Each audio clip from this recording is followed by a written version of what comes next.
n'y a aucune condition, on n'a créé aucune condition pour, en quelque sorte, insérer les jeunes après leurs études. Aujourd'hui, les recruteurs et les entreprises exigent en quelque sorte un bac plus 5, un bac plus 6, et au-delà de ça, une expérience de 3 ou plus de 3 ans. Ce qui veut dire que les jeunes qui viennent d'être diplômés fraîchement est exprimé en quelque sorte. Alors que ce jeune peut avoir toutes les capacités nécessaires, toutes les compétences. Aujourd'hui, nous assistons en quelque sorte aussi à une certaine discrimination des candidats. Chaque année, tu vois des gens qui se cloisonnent dans sa chambre pour préparer sans arrêt des concours. Alors que dans une liste de 1000, plus de 10 000 ou plus de 20 000 personnes, on ne prend que 100 ou moins de 100 personnes. Alors, il y a lieu en quelque sorte de revoir son avenir, de se reposer des questions. Nous sommes compétents, nous sommes capables en quelque sorte de créer des opportunités. Il ne faut pas attendre des opportunités, il faut les créer. Donc, c'est dans ce sens-là qu'on s'est dit que, est-ce qu'il n'est pas nécessaire aujourd'hui de fédérer tous les jeunes d'entreprise pour essayer en fait de trouver un problème par rapport, une solution par rapport au problème du chômage, pour trouver une solution aujourd'hui par rapport à l'insertion des jeunes, pour trouver une solution pour le regard de cette situation de la COVID-19 qui est dépendant d'un poste ou d'un emploi. Dans ce cas de figure, il y a un problème. Donc, c'est la raison pour laquelle, avec ces motivations, je ne souhaite prétendre à l'exhaustivité parce qu'il y a d'autres motivations. Parce qu'aujourd'hui, on assiste à des études qui sont très longues. Moi, déjà, j'ai fait plus de 20 ans d'études. Plus de 20 ans d'études, tu ne peux pas avoir un poste. Parfois, des amis me posent la question. Moi, en fait, j'ai une licence en sciences politiques. Qu'est-ce que je peux faire? Il y a un problème. Tu peux faire quelque chose. Parce que si l'entreprise n'a pas besoin de toi, toi, tu as besoin de toi. Tu as des compétences, tu as des qualités, tu as des capacités pour créer, pour innover. Donc, il faut qu'on ait ce réflexe de créer, d'inventer, de créer des opportunités. On peut mettre en place une très grande entreprise qui va non seulement, en fait, nous permettre de gérer notre vie, mais pas en fait une thèse ou si on ne l'appelle pas par docteur, il n'est rien du tout. Ce n'est pas ça en fait. Ce qui est important, c'est d'avoir un impact positif sur la vie des autres. Comment avoir un impact positif? C'est essayer en fait d'être un leader, d'avoir la capacité de prendre des initiatives, d'avoir la capacité de transformer son environnement positivement. Donc, en fait, c'est une manière d'appeler les jeunes à prendre en considération le potentiel. Tout le jeune a un talent. Donc il faut juste avoir l'autocuidance de ne compter que sur son talent pour gagner sa vie. Donc nous avons aujourd'hui des jeunes dans cette dynamique. Donc c'est ça en quelque sorte les motivations de la fédération, une manière juste de conscientiser les jeunes, d'appeler les jeunes à prendre en considération leurs opportunités, de leur potentiel, et en quelque sorte de se mettre à leur propre service. Prendre des photos, de montrer à la famille, je ne suis rien. Il y a des gens qui sont au champ, des gens qui ont le poulailler. Babacar, il a commencé avec un poulailler, avec 60 000 francs. Aujourd'hui, il est quoi? Il est devenu quoi? Il est incontournable dans ce pays. Mais nous, pour celui qui a choisi en quelque sorte de faire les petites tâches, on le considère comme un minant. Donc, il y a un adage qui dit que si vous ne pouvez pas en fait faire de grandes choses, faites de petites choses d'une manière grandiose. Donc, c'est dans ce sens que nous appelons tout un chacun. Nous sommes le futur de ce pays. Et ça, nous devons le prouver. On ne le prouvera pas avec une théorie, avec de la théorie, mais avec une démarche concrète. Et la FEDES s'est inscrite maintenant dans cette démarche concrète. C'est la raison pour laquelle vous avez pu voir une vidéo qui a accompagné en quelque sorte les explications du secrétaire général lors de son passage à la DST. Donc, différemment, il a créé 17 emplois. Il y a d'autres aussi qui ont réussi à créer 10 emplois, d'autres 5. D'autres, en quelque sorte, n'ont pas encore eu les moyens d'avoir des collaborateurs, mais sorte, qui sont sur le terrain, qui sont dans les champs ou dans l'élevage, etc., comme Mohamed Faye. Il est dans l'élevage, l'agriculture. Il y en a d'autres en fait. Donc, juste pour dire qu'il n'y a pas de sous-métier. Celui qui croit qu'il y a un sous-métier, c'est lui-même le sous-métier. Parce que si aujourd'hui, tu es un agent dans une entreprise, que ce soit un téléconseiller, que ce soit un télévendeur, etc., ce que tu fais, c'est du commerce pour un patron. Pourquoi tu ne peux pas faire un commerce pour toi-même? Et on te paye un salaire qui est en quelque sorte minable, vous m'excusez. Parce que c'est un salaire qui ne peut pas en fait couvrir les besoins de ta famille, un salaire. Donc, je vois pas mal de docteurs en fait qui sont insignifiants. Vous m'excusez en fait si c'est arrogant ou si c'est insolent. Quand je dis insignifiants, ils n'ont pas un impact positif sur la société parce qu'ils ne peuvent rien créer pour la société. Alors que cette société vous a beaucoup donné, cette société vous a formé.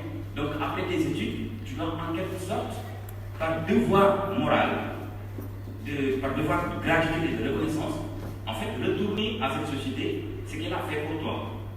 Donc nous, on s'est inscrit dans cette démarche de trouver une solution par rapport au problème du chômage, au problème de la discrimination dont font l'objet les jeunes. Donc, après les motivations, nous allons parler des buts de la FEDES. Donc, la FEDES est fixée comme but. Donc, c'est pas parce qu'on est en France, on est là-bas et qu'on est riche. Des gens qui sont en France, parfois, sont dans les conditions les plus difficiles. Ils sont dans une précarité inexprimable. Moi, je fais quelque chose, j'ai des amis étudiants. Parfois, quelqu'un t'appelle te dire que mon frère, dans mon bal, etc.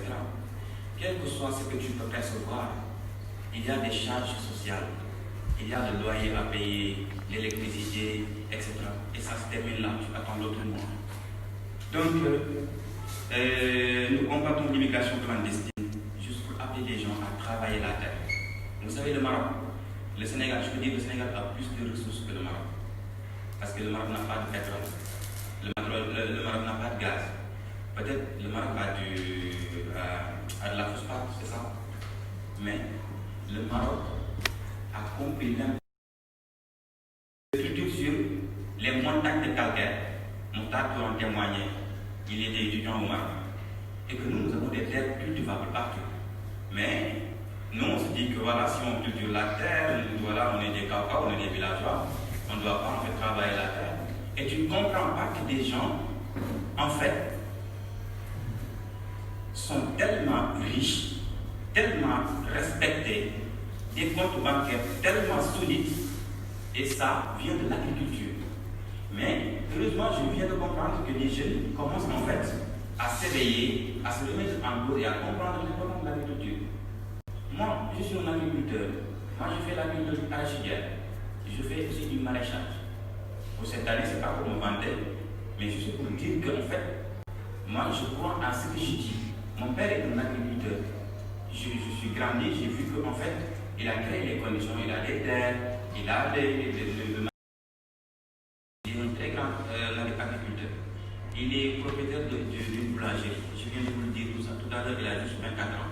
Et je vais citer comme mondial. Il y en a d'autres ici qui ne veulent pas être cités. Alors, au-delà de ça, il y a également la promotion de la sécurité alimentaire. Et là, nous interpellons l'État à accompagner en fait l'effort des jeunes agriculteurs. Parce qu'en fait, un pays ne peut pas se développer sur une base d'importation, que ce soit alimentaire, quel que soit le domaine. La COVID-19 a montré que tout pays doit apprendre à en fait développer son secteur agricole pour en fait se développer, pour ne pas être en fait dans le giron de l'Occident, pour ne pas être dans une dépendance chronique.